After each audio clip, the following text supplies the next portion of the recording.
What's going on here? Did I miss anything? Ma, pwede bang pakisamahan niyo ni Lucio si Dakila sa sakyan? Marla, hindi mo ba nakikita? Kalalaki ng mga brilyante ko. Pagkatapos pag-aahatirin mo na ako ng boyfriend mo sa kotse, ayoko. Ma, please. Sige na nga. Lucio, kunin mo na yan.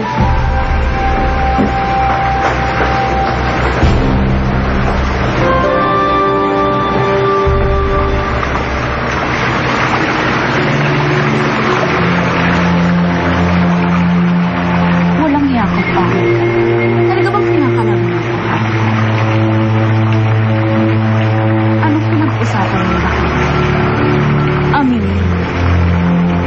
Anong sinabi sa akin? Hindi lang pala sa art eccentric yung taste ni Marla, no? Pati ba naman sa mga boys? I mean, did you see her new boyfriend? Gwapo nga, pero wala namang manners. Kaya hindi kaya galing yun sa bundok? He's actually kind of interesting. Di talaga magtataka kung bakit na-inlove si Marla sa kanya. There's something very mysterious and strange about that guy.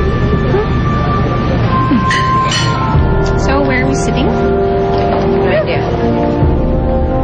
Bilisan mo sumagot kung ayaw mo papanginig ang pagmumukha mo. Anong pinag-usapan mo? Sumagot ka. Kailangan mo kita, diba? Anong pinag-usapan mo? Hindi na lang napakalaga sa akin. Sigurado.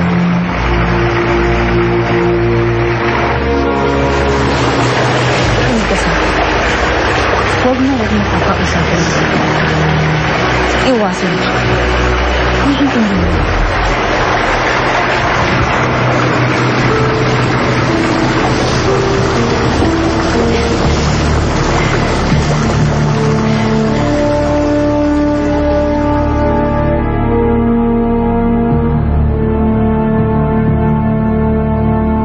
Marcela, I'm sorry Dapat nakinig na ako sa'yo Dapat hinatundan kita bago ka pa nakita nila Marla.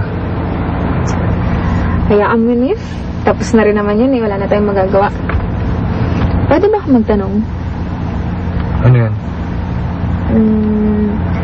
Mahal mo pa ba si Ma'am Marla? Sadly, oo. Hindi ko alam ang sarili ko kung bakit hanggang ngayon mahal ko pa rin siya kahit ganun ugali niya.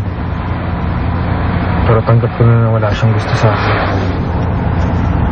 Lalo na ngayon, meron na siyang boyfriend. Bago tayo pumunta doon, di ba sinabi ko sa'yo, lagi ka sa tabi ko. At lagi ka sa paningin ko. Pero anong ginawa mo, ha? Sinuway mo yung utos ko. Hindi mo ako alipin! Ako ang lalaki. Ako dapat na nasusunod. Saan ba galing yung lalaki yun? Matagal na ba dumadalaw-dalaw sa bahay niya? Alam mo, sa totoo lang, ngayon ko nga lang nalaman na may boyfriend pala si Ma'am Marlene. Nagulat natin ako Sino ba talaga siya? Hindi ko sa tinatapakan yung pagkalalaki mo.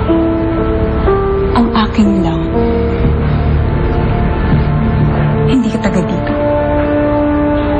Kakaunti pa lang alam sa panahon ito. Kaya dapat makinig ka sa akin.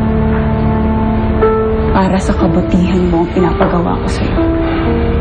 Kaya ko sa sarili ko. Hindi mo to panahon. Siguro, sa panahon mo, magaling kang mandirigma. Pero dito, isa ka lang mangmang.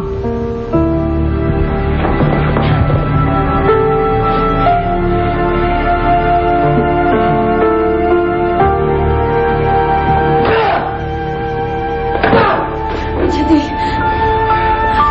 tama na.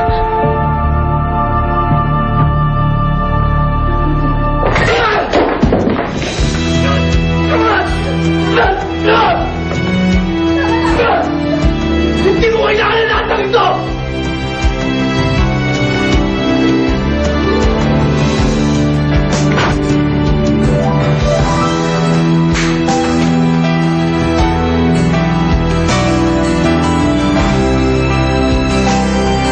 This is a story.